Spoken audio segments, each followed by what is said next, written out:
What's up, guys? Today we're watching Attack on Titan. We're on season 3, episode 10/episode 47. Don't forget to like and subscribe, and be sure to check out the Patreon for early access to full-length reactions.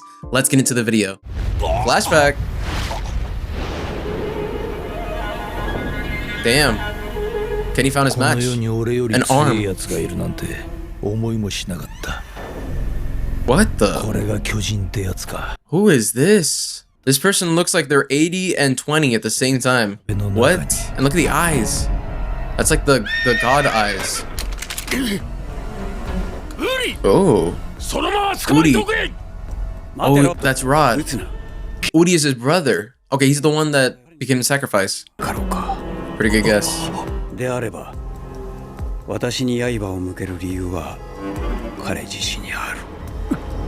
Like within the bloodline, does it mean? Oh. Ooh. Oh, he's losing his mind.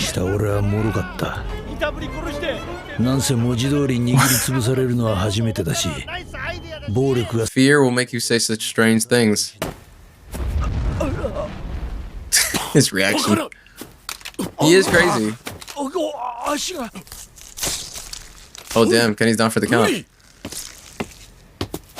This is so weird. Uri looks like the children from Akira. I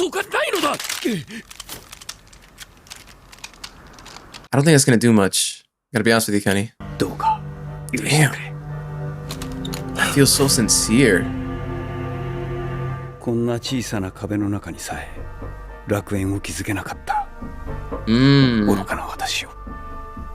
Wow. Even as a god, he like takes on this burden of trying to make everything better.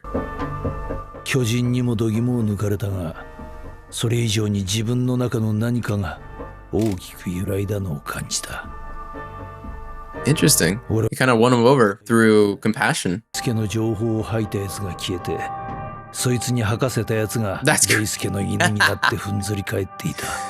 Kenny became top dog.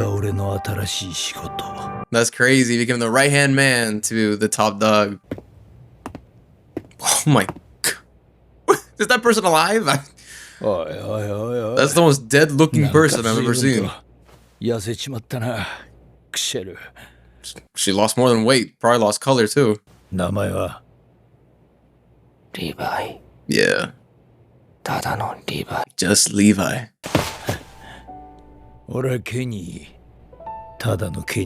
Just Kenny. That's a vague way of saying it. Wow. And from then on, they became father and son.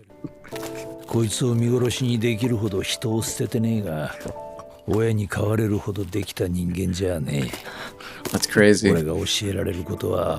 It sucks how Levi's so hungry, but all they got is bread. Oh my gosh. Oh man. He looks so bad in this picture. Okay, now he's looking better. He's got some color to him. Okay. Damn, Kenny trained him to become a borderline assassin. Damn. Oh. Damn. Yo, Levi, you grew up quick. Right,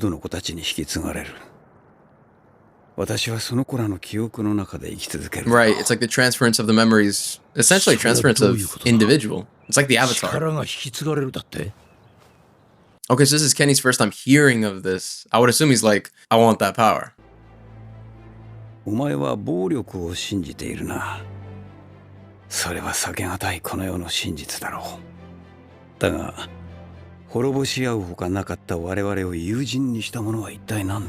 think it was compassion. The absence of violence.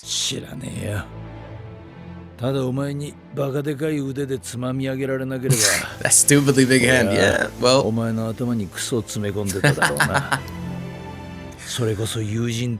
I think Uri appreciates a friend like Kenny. Right, that was the transference. The ritual with Frida. And she took his place. The monster was passed on. Ooh, yeah. Look at the eyes.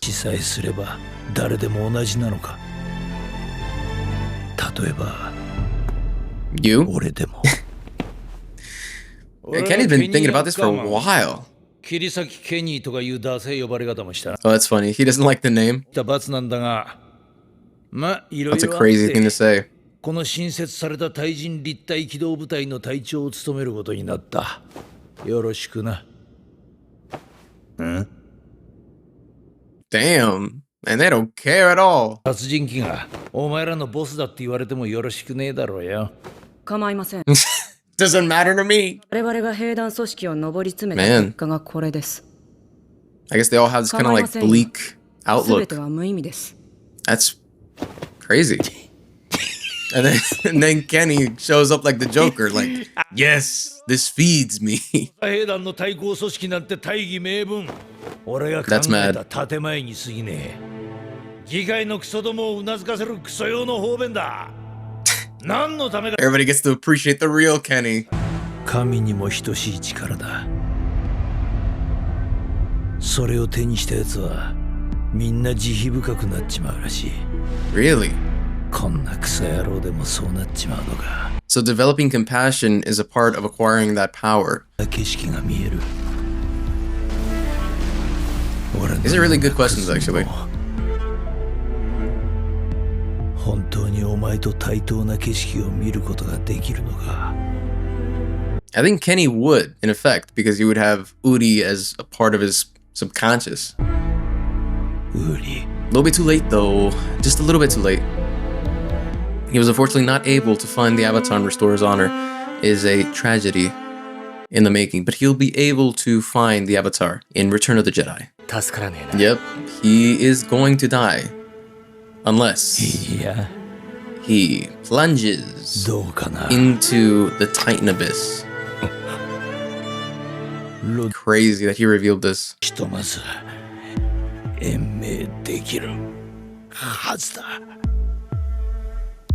feel like he won't do it though. Damn, look at Levi's eyes. Like a sense of pity. なんだろうな。ちゃんと注射打たねえと。あいつみてえな出来損ないに。Yeah, so it was like a botched transformation. だことを Oh, really? 気がする。Interesting. Please tell us. Levi, huh? What are you talking about, Kenny? If you could just explain a little bit more, we could all understand. 何かの奴隷だった。あいつでさえも。Yeah. He was a slave to try and make the world a better place. It's a good goal, but nonetheless. なんだ。英雄か。Levi is a hero, yes. ケニー、知っていることをすべて話せ。初代王はなぜ人類の存続を。That's a great question, actually. Yes, tell us. だが、俺らアッカーマンが対立した理由はそれだ。Damn. 俺のせいもアッカーマンらしいな。あんた。Oh, damn, he doesn't know. After all this time. ただの兄貴だ。Damn. Levi's face. That realization that that's his uncle. なんで俺から去っていった。Oh, he left that day? He just straight up dipped? 人の親にはなれねえよ。That sucks that he believes that so strongly that he left Levi by himself. Oh, I think he's done. ケニー。Wow. Man, that's the end for Kenny. Oh, the crown! Historia is getting inducted into the Royal Family Hall of Fame. Let's go! Yeah, see, okay, I thought that's a... They're making the stand for all of this, for this big event. Look at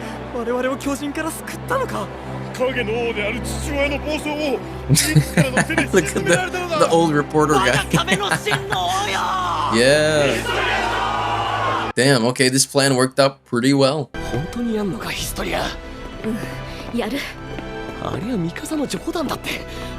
そうだろミカサ。I love the outfits that they're wearing. Looks so good. Wait, what? Oh my god, she's gonna hit Levi. This is insane. That's mad, bro. John is trying to get Historia in trouble.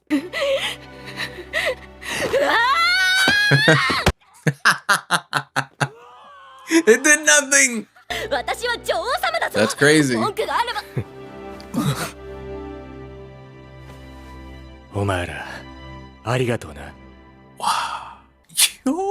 that was so good. Reiner and Bertolt. I haven't seen them in a while. What happened to him? You get a beat up? Oh, the Beast Titan. Okay, so they're going to get Eren. Who is this person? They've got like the lenses of a doctor, but they have like the pants of like military. Who is that, dude? Okay, this episode was interesting. It wasn't like super crazy or anything, but we got like basically 3 things happened, which was Kenny, Historia, and then this at the end with Reiner Bertolt and the Beast Titan, who we still don't know who that is. The unnamed individual that mans the Beast Titan. You know, theory time. I'm thinking maybe it could be Erwin's dad, maybe. And I'm only saying that because they're both blonde, literally. But also they have the same like bifocals, and I feel like it would make sense. It would be a juicy thing if it were true, because then Erwin would meet his dad and it would be like, oh my god. But then that would also bring into question Erwin's dad's motives. What exactly does he want? Because it can't be possible that he is a Titan who is fighting on the opposite side of humanity, and yet he is the son of Erwin, who is following his own dad's goal or mission in life, which is to help humanity. I feel like those two are juxtaposed. So maybe Erwin thinks his dad is dead. Maybe he's not. You know what's funny? Initially, I thought it was Grisha. I thought it was Eren's dad who was manning the Titan. I just thought he went Super Saiyan mode and he like got bleach blonde for some reason, but obviously not the case. So that's kind of interesting, huh? What else? Yeah, this episode we got Historia. That was really cool. Just seeing her kind of like finally get properly inducted into the royal family. And I mean, it seems like it worked. Public appeal is through the roof. We were able to hear first-hand accounts of people saying, wow, she was able to rescue Orvud from that big Titan because she dealt the lethal blow, the final blow, to take care of it, which was perfect at a political level, because obviously now everybody's on her side because they see her as a hero of the people, which is exactly what they need. So that worked out very, very well. And even Erwin was saying like, damn, I can't believe she landed the final blow. I mean, he was at the point of like almost telling her not to go on the battlefield, but she just came up with that like last second, and it worked out spectacularly. So that was great. And then obviously for the majority of the episode, we got the Kenny stuff, which was a lot. We got a little bit more from Levi's backstory. Crazy that he had no idea that Kenny and him were blood related. It's mad. But that's Kenny, I guess. That's the way Kenny wants to conduct his relationships. Also the Uri, the brother of Rod, was a very interesting character. Very interesting. And I do like what Kenny said, because I feel like it puts everything into perspective at a philosophical level when he started naming like family, children, relationships. And he was saying like everybody's kind of a slave to something because everybody's trying to get something done, or they're always looking towards the future with some kind of vision in mind. And then of course even as you mentioned, Uri has this kind of like this shared sense of responsibility and achievement, or conquest for achievement, that the rest of humanity has. Because as we saw, the moment that Frida took the powers from Uri, she just kind of replaced them. But fundamentally, she's still kind of enacting the same patterns and behaviors of trying to convince more people of whatever it is that they're trying to talk about, trying to make the world a better place, etc., etc. And it's like never ending, essentially, because they kind of live in perpetuity. That's why I said it was like kind of like the Avatar, like, Master Roku, and then you've got Aang, and it just kind of like lives in perpetuity. That kind of existence is what I see there. And it's interesting because Kenny from the outside looking in is like, oh, could I take this power and do something with it? And then I feel like the reason that Kenny did not inject himself is because he kind of answered that question for himself, which was a big fat no. Like, even if you take that power, you will just become another conscious within the grander conscious of this ability that's being passed down by generations. Even if you were able to acquire it, which Kenny's like, man, I'm tired. You know what I mean? Like, half of his face is burnt. He's like laying under a tree. He's like, I don't know if that would even work out for me. But even if he was able to get the power, like, it's not his power. It's a collective power that is shared by a collective conscience. So he would not be able to use it for himself any more than Uri could. In fact, I think Uri was probably a better candidate for that power, and even he could not reach a sort of like, heaven on earth type of situation for the people who depended on him. So I think Kenny just kind of realized, you know what? The cards are not in my favor, or really anybody's favor, because anybody who takes that power is not going to be able to use that power in a way that they want to. It's just a continuation of what already exists. What I am surprised of, though, is I still don't know why Grisha killed Frida to take that power and then immediately transfer it to Eren. We don't know why.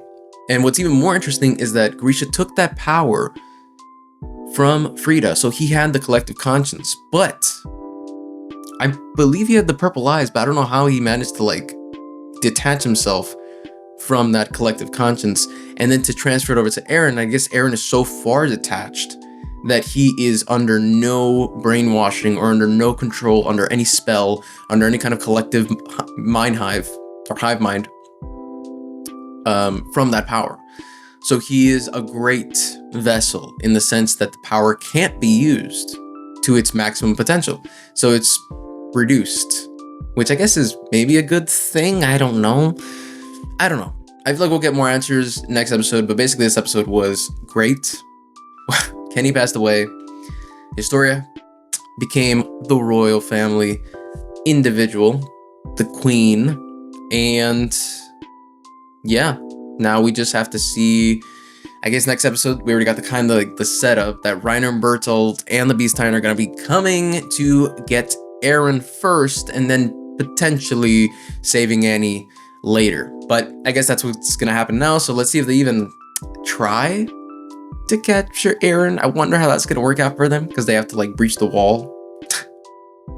I feel like we've gotten pretty good at dealing with this because it's happened so many times. But yeah, this is a great episode.